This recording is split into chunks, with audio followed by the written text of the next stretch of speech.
Our next speaker is back again from yesterday, Annapurna Vancheswaran. She began her professional career in communication and outreach with the Energy and Resource Institute in 1990, and she's been responsible for coordinating the Delhi Sustainable Development Summit since 2001.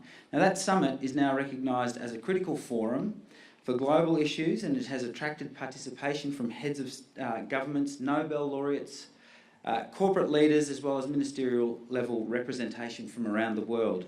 So would you please welcome back to the stage Dr. Annapurna Vancheswaran.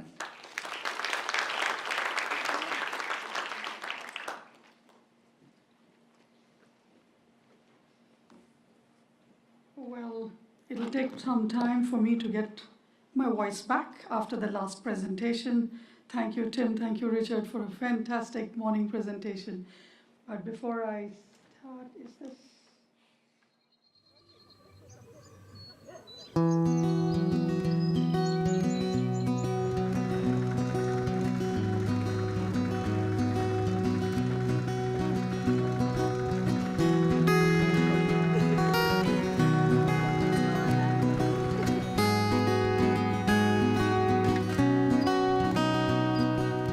Open skies, open skies, I like them as they are. Water's blue, water's blue, they're falling through my heart. But to hold on to everything you see, to hold on to everything you see, you gotta promise, you gotta promise, a promise to be. You gotta promise, you gotta promise, a promise to be.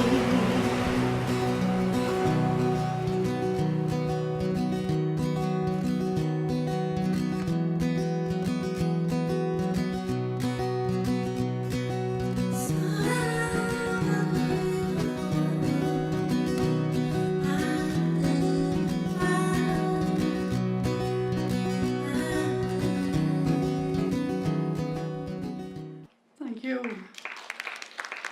Good morning, friends. I'm once again here, as Ruben said, inflicting my presence on you. I'm just obeying the pivotal orders.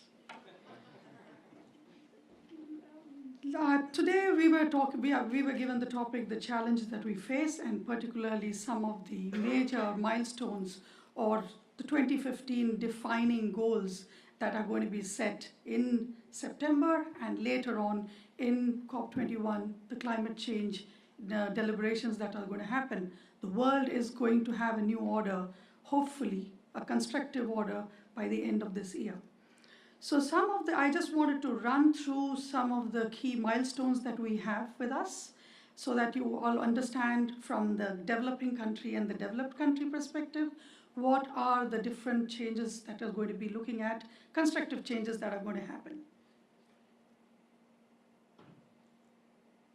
Events which led to the track on Sustainable Development Goals, SDGs, that we also heard of it yesterday, and what's going to happen now in September in New York, in the United Nations, and the events which led to the Millennium Development Goals, which come to an end in September this year.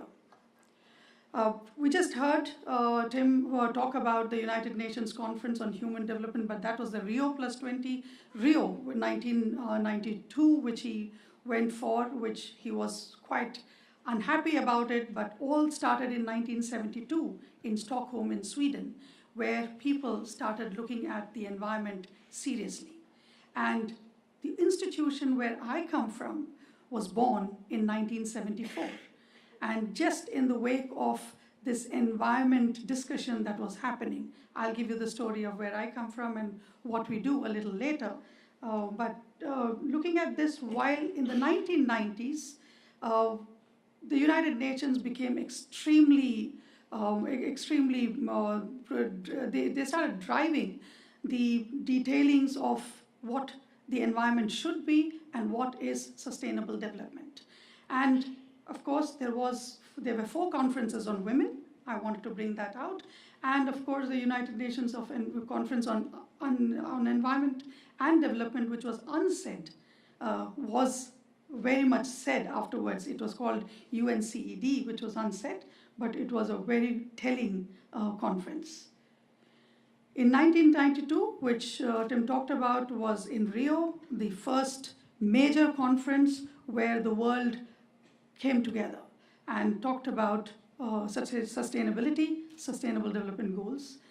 In 2000, the establishment of the Millennium Development Goals happened.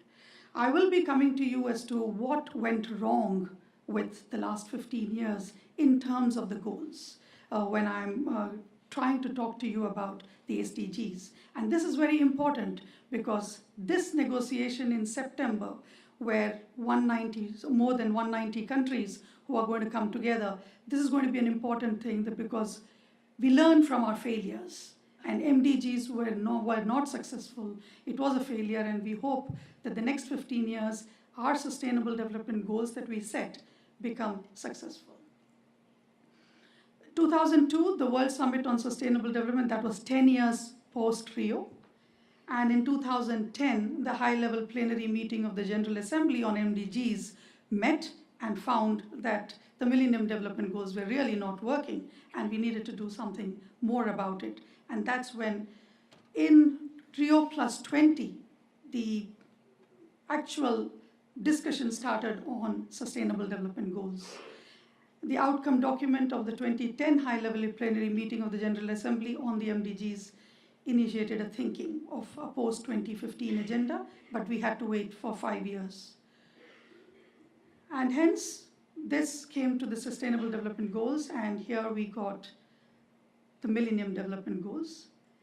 And both of them now put together are converging to come up with the SDGs. Just to tell you that the 3 pillars of development, of course, we are taking the 3 pillars of development. However, what were the key attributes, what are the key attributes of SDGs, and what was not there in the MDGs was the Millennium Development Goals were not universally applicable. The SDGs are expected to be universally applicable. It did not include a common but differentiated responsibility. What is a common but differentiated responsibility? It means that everyone has a common responsibility to protect the planet. However, there has to be a difference of the level of penalties to be paid or responsibilities to be given based on where the country's greenhouse gas emission index is and where the country's lifestyles are. So the differentiated responsibilities are one that's going to be discussed and agreed upon in September. Include a proper implementation framework, an important element, and that's where the spatial knowledge comes in. This framework will be to monitor what countries do, how countries do, and what more can countries do. Have an accountability mechanism that define and clearly specify the roles of various stakeholders. Again, spatial technology would help us make the accountability easier and encourage democratic participation and transparency. There was no democratic participation in the MDGs. The Millennium Development Goals were given to countries and said that these are the goals, these have been set by a set of people, and let's go ahead and achieve the goals. And hence many countries could not achieve the goals. For instance, India was told one of the goals was to halve the population of the country. 1.2 billion people. How do we halve the population? So these were some of the follies of the United Nations. Tim, you would like to hear this. It's very important right now where Terry is, and I was going to be talking about Terry, the think tanks in the SDGs. And for us to be able to take the flavor of spatial knowledge, we are right now at the forefront of receiving what has been talked about in this room for the last today and yesterday. We are the influencers for the government. The SDGs is a negotiating platform only for the government. Only governments will be negotiating at the United Nations in September. None of us, if you're not a government, we are not part of it. However, the governments will ask us at the moment to create their reports, and we are preparing them for going to the United Nations, and many of you would be also holding hands of the government at the moment. It is the corporate sector, the non-government organizations, the civil society as well. They are doing deliberations with everyone, and I hope Australia is also involved in it. Think tanks can build 5 bridges to ensure effective realization of SDGs. And they are between using data to measure goals and achieve goals. And as I mentioned to you, spatial data and whatever was talked in this room is going to be more effective if it reaches the hands of think tanks, thought leaders in different countries. Between what is currently measurable and what must be measured among government entities in a given country, between the national and global, we are able to bring in what is happening in the globe to advise our policymakers. And we are also the bridge between civil society and the government, and I missed out the corporate sector, the business sector, which actually runs the economy. So with this brief discussion, I just wanted to say that the countries are preparing something which is called the INDCs, which is Intended National Determined Contribution in the context of their national priorities, circumstances, and capabilities. And that will be debated in there. Irrespective of what our national policies could be pretty stringent, but perhaps the BRIC countries, which is Brazil, Russia, India, China, we may not be wanting to put a lot of pressure on the international arena. But we might have very stricter rules, and you would know that India has managed to come up with a great target on renewable energy. We are going to be trying to produce 175 gigawatts of energy through solar, which I think no one in the world has planned at the moment until 2020. But fingers crossed, and I hope we are able to achieve it. And this will fall within the global, and this falls within the global framework, but our national targets are not going to be set by a global community. The global community, and at the global platform, we will be setting our targets, which will be commensurate to the emissions that we have, and which will be commensurate to the responsibilities that the other countries are taking, which is what it is, the differentiated responsibilities. Now coming back to the institute that I am from, and like Ruben, I wanted to say that I studied physics and moved out to communications after physics. I did a small stint with a business magazine, which was one of the best in the 1990s, the Business India magazine. And then from there, I treaded upon TERI, and there's been no looking back for almost 2 decades. I've been in TERI since in the early 1990s, and I've been there, and we were, as I mentioned to you, born in the wake of the first oil price shock. In 1990s, we felt in the 1970s, there was a first oil price shock, and the Gulf countries were not producing oil. The US was terrorized. They didn't know what to do. And there we had a very distinguished industrialist who thought ahead. And he was ahead of everyone else, and he was J.R.D. Tata. Tata is one of the biggest industry there. And he felt that there was a need for someone to look at new forms of energy, and also to look at how the current form of energy can be made more meaningful and made more meaningful and more economical and efficient. And hence he set up, with about $3 million Indian rupees, he set up the Tata Energy Research Institute. At that time, it was called the Tata Energy Research Institute. he set this up and said that you have to start looking at new forms of energy. So in 1972, and we got set up and got registered in 1974. In 1974, India had started looking at renewable energy. It's that way, that ahead of time. And that money, but he gave this institute the autonomy. He did not want to possess it, and that's why we are a global institution today and not attached to a private sector. But that was his social responsibility to the world, perhaps. We are an institute for knowledge creation and capacity building for societal benefits. Mark my words, societal benefits. We do everything from very technical stuff, but add to the mundane, but it reaches out to the local people, not only in India, but in Africa, in Bhutan, in Nepal, in Sikkim. So we are all, and we have done a lot of work in Pakistan as well.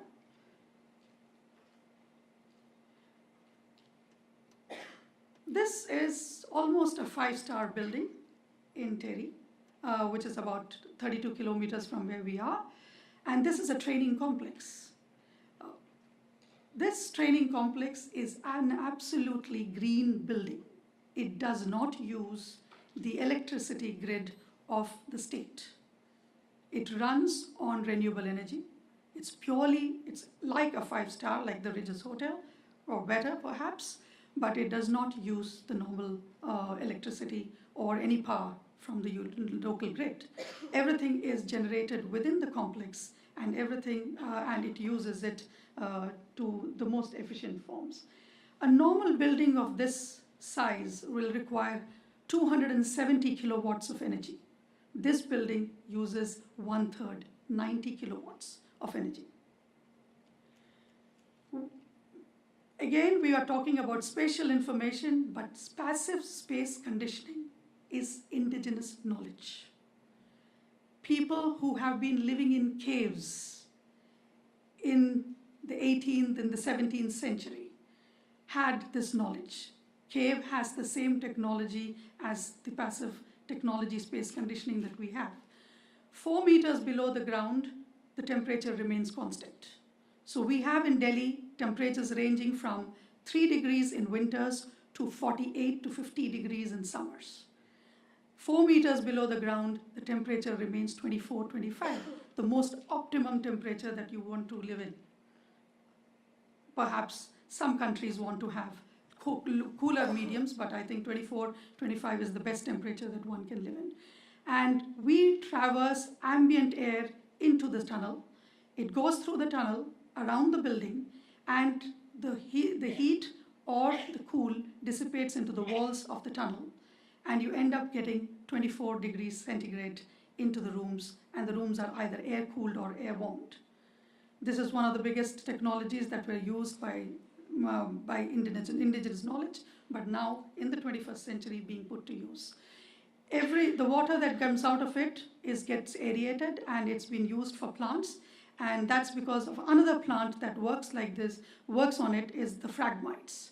So you don't need any organisms or anything to do it, but we do it with phragmites.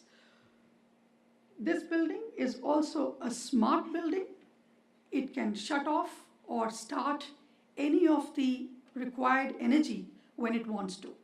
When there is low energy requirement and it has a computer monitor, there is no one monitoring this building, but it happens. It houses a training center where 100 people can be trained. There is 27 rooms where residential complex, and welcome you all to the retreat if you ever come to Delhi. On the spatial part, what Terry has been doing is capturing the rooftop solar energy that is required in a city called Chandigarh. Spatial mapping has just begun in India. It's a big Government of India program, but one project was given to Terry. Chandigarh is a city very in the northern of India, where you have flat roofs, you don't have high-rise buildings. It was located as the best place to look at rooftop solar energy, and we did this. And one of the apps that we had created was to get the households to see what their solar radiations in their terraces were. And then we collected the data and gave it to the government. So this is just the web version, exactly as some of the, and I did mention to you how we used spatial information for monitoring data for Visakhapatnam, the film that we showed, if many of you were there yesterday. So this is a spatial editing format that even a person individually can also go ahead and work on it. And it's an Android application that was given in India. On the biotechnology part, we heard a lot of biotechnology work yesterday as well. Terry has been doing a lot of work in biotechnology. Australia and India, both are coal dominated. The Indian coal has much higher fly ash content. So when you actually burn 1 ton of coal, 40% of that coal is fly ash. What do you do with that fly ash? So we developed a fungi which actually binds the fly ash and converts it into a manure. This is called the mycorrhizal technology in some fungi, and this has become a patented technology which doesn't have an anti-quarantine. It can be sent across the world because it is bioremediation, it's biodegradable. So we have done this, and it is going across the world to several places, and of course used in India. And once the fly ash gets converted, it can be converted into manure, it can be converted into building blocks, bricks, it can be converted for adding it to roads. So there are several methods that this technology can be used. The other great technology that we have is a microbe, which is called the oil zapper. We've called it the oil zapper. It cleans up oil sludge. Beyond what we have done is we have cleared tons and tons of oil sludge in India, in the oil refineries. Right now, the biggest project that's going on is in Kuwait. And if you know the 1990s Gulf War, we were born in the wake of 1972, the oil price crisis, but 1990 Gulf War, there has been so much of sewage, there is oil sewage in Kuwait, and we are cleaning up the Kuwait lakes right now. Currently, in about 6 months' time, the lakes would be absolutely clean. So welcome to Kuwait to see the oil zapper technology clean up Kuwait. In addition to that, the United States has benefited from this technology. The United States have dead oil wells, and it takes a lot of money to drill oil wells from the old and dead oil wells. These microbes, of course, a different gene of the microbe has been given to United States to open up dead oil wells. It's again a very simple technology where a dead oil well has paraffin all over it, and that's why the oil is not able to come. If you have drilling machines, heat is generated and oil and paraffin, the wax, melts and they all mix, and then it becomes difficult to filter them. This microbe lives on this paraffin. That's its food. So it lives on this wax, eats up the wax, and the oil comes up, and it kills itself after it is able to eat up the wax. So that technology has been picked up by a venture capitalist. He has also opened up a public share. Unfortunately, Terry, being a non-government organization and a non-profit organization, cannot dip into those profits that it's going to be making soon. I just wanted to share with you that the last 15 years, I have also been involved being a part of the communication group in Terry, reaching out to the global community. We initiated a summit, which was the Sustainable Development Summit, which is now one of the biggest platforms in India and in that part of the region, which is the Delhi Sustainable Development Summit, which Ruben talked about in my introduction. But the last 15 years, I've spent time in creating this platform as one of the best. We've had 42 heads of states, and this is the only non-government platform where sitting heads of states and heads of governments have been participating. And you would see them in the room sitting just like us. because we do not have the ability or the capacity to give them that kind of role that they need to. They come as speakers, they take away their political hat and sit with us and discuss some of the major issues that the globe is facing. 13 Nobel laureates, several ministers from different countries, and we've also had, we have had participations from Australia. But again, the third time, welcome to you. We welcome you all in February in Delhi. This is the kind of representation that we've had. There are some countries that are not there, but many countries have participated. Except for Antarctica, all continents have participated in the Delhi Sustainable Development Summit. Now, before I go to this film, I wanted to say that there's one more aspect of TERI, as we see, that every time that we talked about, I talk about TERI, there is something that touches people's lives and touches people's lives. Yesterday, I mentioned very briefly that there are 1.2 billion people who do not have access to electricity. They haven't seen a bulb, and 400 million of them are in India. So we decided when TERI, the IPCC got the Nobel Peace Prize, and the head of our institution was the IPCC chair, we decided that we would take on a new project in hand. And we decided that we would take the challenge of lighting 1 billion lives. How do we give every person on this earth, at least in the 21st century, a light and a hope to live? It is really unfortunate that many of those 400 million in Delhi, in India, and the 1.2 billion across the world, their life starts with sunrise and their life ends with sunset. They don't have that expansion of time because they have to start life with sunrise and sunset.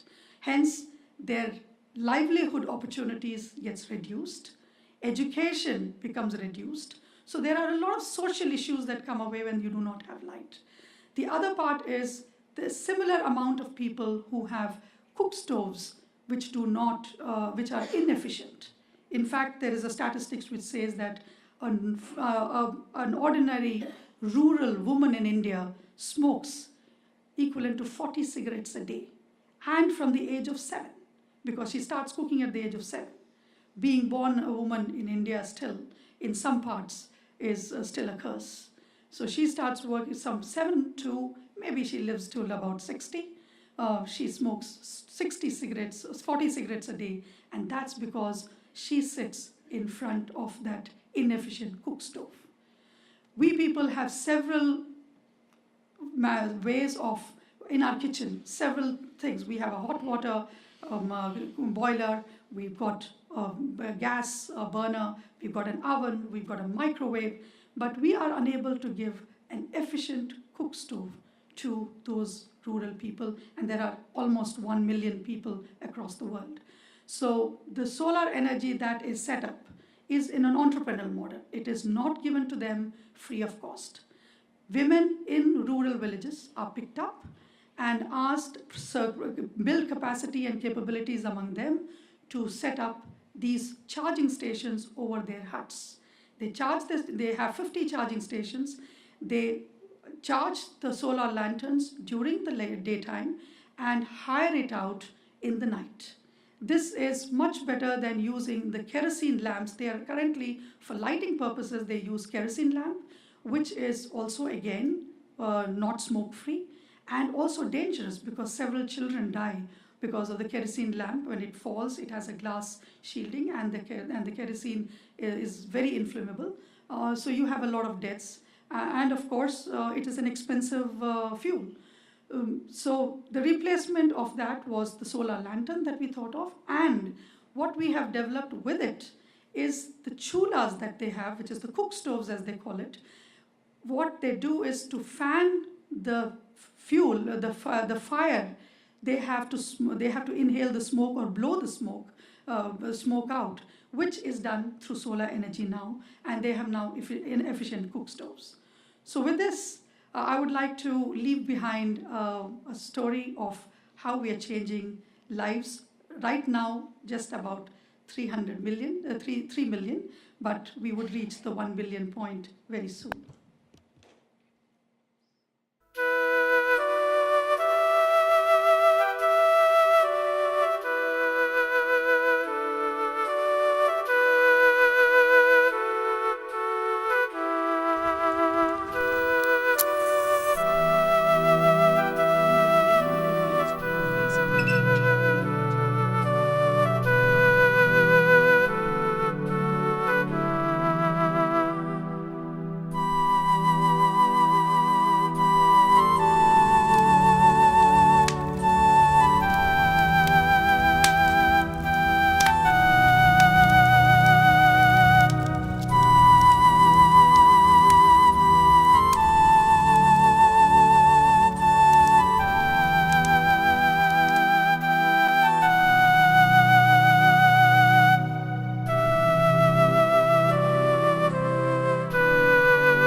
Promise to be there for the future we want.